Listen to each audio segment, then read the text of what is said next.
안녕하세요. 사업을 하다가 큰 손실을 입고 개인회생을 신청한 40대 가장입니다. 다둥이 아빠고요. 저처럼 막막한 분들을 위해 채널을 시작했습니다. 할 줄 아는 게 영상 제작인데 저의 정체를 또 말씀드리기는 어려울 것 같아요. 그래서 부득이하게 음성을 변조했습니다. 보기에 불편하신 분들께는 죄송하고 혹시 가짜 아니냐고 하실 것 같아 이렇게까지 하는 이유를 말씀드리면 지금 아무에게도 말하지 않고 회생 절차에 들어간 거라 제 신원이 노출되면 저희 부모님이나 지인들이 걱정할까봐 보시는 분들의 이해를 부탁드립니다. 그래서 저도 영상 제작에 너무 큰 힘을 들이지 않고 하려고 합니다. 또한 보시는 분들 중에서도 굳이 제 신원 밝히려고 애쓰지 않으시길 간곡히 부탁드립니다. 혹시 모든 일들이 잘 끝나서 저도 제 신원을 공개할 수 있는 날이 오면 좋겠네요. 조금 퀄리티가 낮아도 이해를 부탁드립니다. 이 영상을 시작한 이유는 제가 회생 들어가고 나서 변호사 사무실 때문에 열받은 게 한두 개가 아니어서입니다. 그래서 저처럼 경제적으로 어려워서 회생을 신청하시는 분들께 어떤 부분을 염두에 두셔야 하는지, 그리고 회생 절차를 진행하며 어떤 일들이 있었는지 등을 말씀드리고 싶어서 영상을 시작하게 되었습니다. 앞으로 몇 편의 영상이 될지는 모르겠지만 모쪼록 이 영상을 보신 분들께는 이생망이 아닌 이생 다시라고 생각할 수 있는 용기가 생겼으면 좋겠습니다. 그럼 오늘 첫 번째 이야기인 회생 담당 변호사를 선택했던 과정에 대해 먼저 말씀드리겠습니다. 처음 개인 회생을 알게 되었을 때는 작년이었던 것 같습니다. 사업이 그 당시 굉장히 어려웠었는데 그때 주변의 어떤 사람으로부터 회생을 준비 중이다 라는 이야기를 들었습니다. 그래서 그게 뭐지? 라고 생각이 들어서 저도 인터넷에서 알아보다 보니까 개인 파산 말고 회생이라는 게 있더라고요. 그래서 몇 개의 영상을 찾아보다가 저 또한 사업이 어렵기 때문에 용기 내서 변호사에게 전화를 해봤습니다. 여러 변호사님들이 계셨는데 그때 연세가 좀 있는 굉장히 마음 좋게 생긴 변호사님이셨어요. 왠지 이야기하면 다 들어줄 것 같은 그런 분에게 연락을 드렸는데 변호사님이 받았는지 아니면 변호사님 그 사무실에서 일하는 그 사무장님 같은 분들이 받았는지 잘 모르겠는데 엄청 혼나고 뭐 시작도 못 해본 채 끝났습니다. 지금 생각해보면 사실 기분이 좀 굉장히 나쁜 일이었어요. 당시 그 회생에 들어가지 못했던 이유가 있었는데 가장 큰 이유는 뭐냐면 갖고 있던 집이 있었기 때문이었습니다.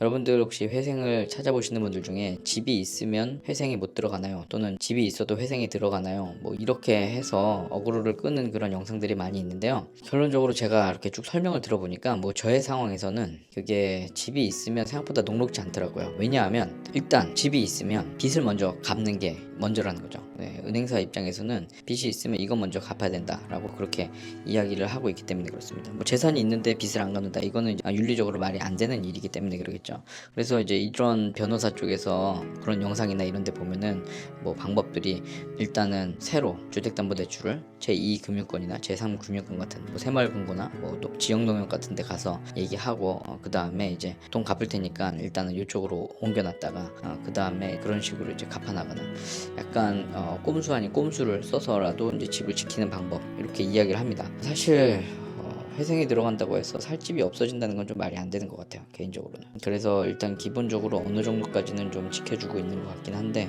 일단 저 같은 경우에는 집이 있다고 하니까 집이 굉장히 많은 담보대출이 걸려 있었음에도 불구하고 그것 때문에 들어갈 수 없다, 그거 다 정리하고 들어와야 된다 하고 그분이 뭐 저를 엄청 마치 빚 안 갚으려고 그러는 사람처럼 저를 엄청 막 혼내시더라고요. 그래서 기분도 좀 안 좋긴 했는데 어쨌든 그래서 이제 못 들어갔습니다. 왜 그런 영상을 만들어주는지 아직도 잘 이해가 안 가요. 사람 끌으려고 했던 것 같아요. 네. 그 이후로 결국 이제 쭉 그냥 지내다가 더 버틸 수 없어서 실제로 이제 집을 팔게 됐습니다.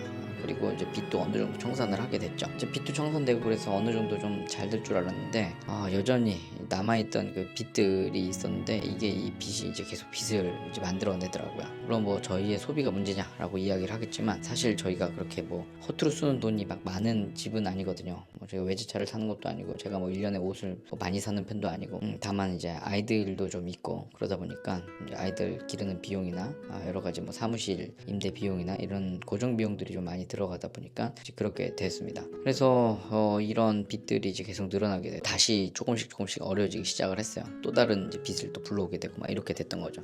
마치 산불이 났을 때 이제 불씨를 다 안 꺼뜨리고 나면 나중에 또 바람이 불면 산불이 다시 나는 거 있잖아요. 근데 그런 상황 같은 그런 일들이 이제 벌어졌습니다. 진짜 참담하죠. 집까지 다 정리했는데도 아직도 다 해결이 안 되고 있으니까. 그래서 뭐 이대로 끝나는 게 아닌가. 밤에 잠도 잘 못 자고 막 미치는 줄 알았습니다. 그러다가 이제 다시 이제 개인 회생 광고를 페이스북에서 보게 됐어요. 보다 보니까 뭐 다 아시는 것처럼 이제 계속 개인 회생 광고만 쭉 나와 있죠. 그래서 이제 몇 군데에다가 제가 상담 신청을 넣었습니다. 넣는 거 굉장히 간단하죠. 뭐 몇 가지만 쓰면 이제 그쪽에서 연락이 오니까.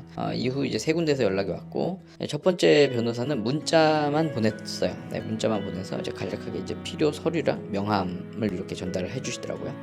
두 번째 변호사는 이제 중년의 여성분이 이제 연락을 드렸는데, 무려 이제 1시간 40분을 전화로 굉장히 자세하게 상담을 해주시더라고요. 그리고 굉장히 친절했었어요. 그리고 제가 질문을 드리는 것에 대해서도 성실하게 잘 답변을 해주시고, 뭐 그렇게 해서 이제 굉장히 오랫동안 이제 대화를 좀 했었습니다.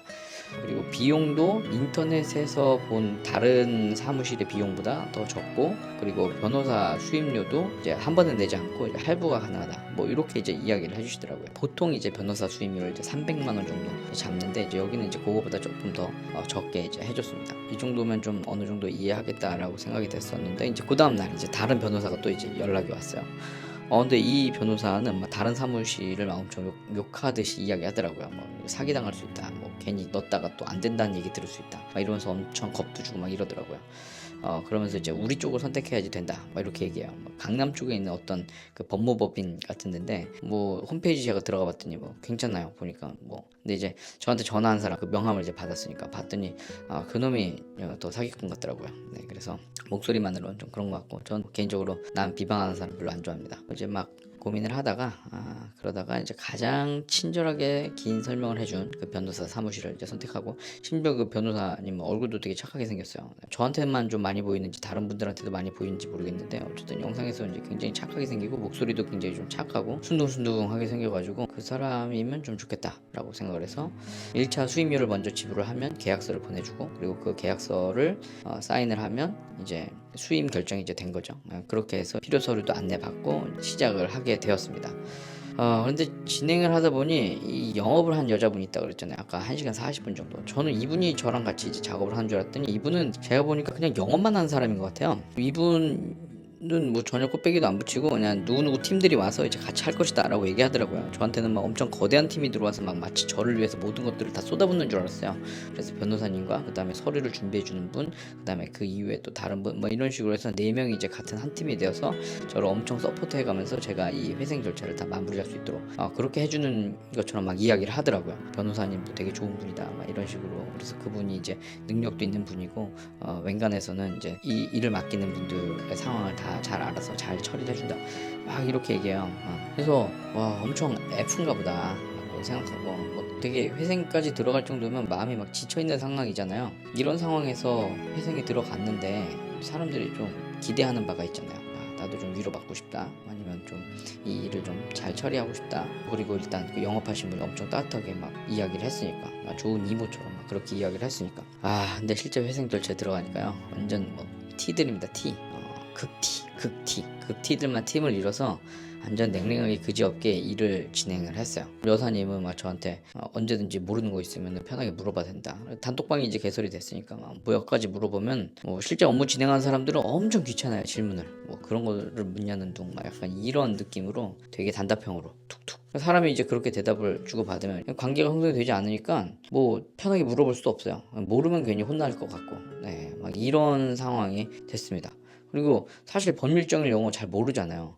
어떤 과정으로 되는지 잘 모르고 막 이래서 마음속으로는 되게 좀 힘들었습니다. 심지어 이제 제가 하루는 이제 제 개인 상황에 대한 진술을 막 써야 되는 게 있거든요. 나중에 제가 다른 영상에서 들어가야 되는 그 서류들에 대한 정리 한번 싹 해드릴 텐데, 진술서를 써서 이제 갔어요. 그리고 나서 갑자기 이제 생각이 하나 나서, 최근에 이제 든 그 빚이 있는데 너무 미안하잖아요. 그 은행에다가는. 왜냐면 제가 나쁜 맘 먹고 그 빚을 안 갚으려고 뭐 일부러 추가 부채를 만든 게 아니라 빚 좀 갚아보려고 부채를 만들었다가 결국 이제 회생을 들어가게 된 건데, 그 빚을 낼 때까지는 사실 회생 들어갈 생각 전혀 안 했었고, 그래서 이런 부분들이 아무래도 이제 법원이나 이런 데서 혹시 걸릴까봐 제가 마음에 걸려서 변호사님한테 이제 그 내용을 썼어요. 그랬더니 그러셨군요 라고 답이 올 줄 알았더니, 보니까 그런 거 지금 얘기해봐야 내가 기억 못한다, 지금 처리하고 있는 사람 100명이 넘는다, 막 이런 식으로 막 이야기를 하는 거예요.